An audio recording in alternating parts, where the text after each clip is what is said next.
400 সিসির পালসার নতুন ফিচারে আনছে বাজাজ। বাজাজের হায়ার সিসির পালসার ডোমিনার মডেল।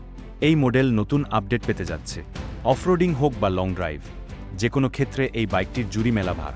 বহু অনুরাগীর এই প্রিয় মোটরসাইকেলটি দীর্ঘদিন কোনো আপডেট পায়নি, তাই সেদিকে গুরুত্ব আরোপ করেছে বাজাজ অটো। ডোমিনার 400 আপডেট দেওয়ার কাজ শুরু করেছে বাজাজ। উল্লেখযোগ্য আপডেট হিসাবে এটি পেতে চলেছে একটি dot matrix LCD instrument cluster. এটা বাজাজ পালসার 400 জেডের ডিসপ্লে মতোই দেখতে। বাজাজ ডোমিনার 400 আর কয়েক মাসের মধ্যেই ভারতের বাজারে লঞ্চ করবে বলে রিপোর্টে দাবি করা হয়েছে। এসব আপডেট ছাড়াও আরও একাধিক বৈশিষ্ট্যের চমক আনছে বাজাজ।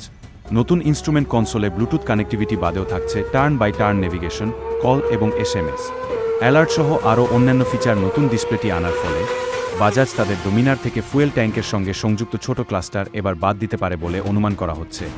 সবচেয়ে উল্লেখযোগ্য বিষয়, বাজাজ তাদের ডোমিনারে দিতে চলেছে OBD2B emission compliant engine, যা আগের তুলনায় অনেকটাই শক্তিশালী এবং স্মুথ পারফরম্যান্স দিবে বলে অনুমান করা যাচ্ছে।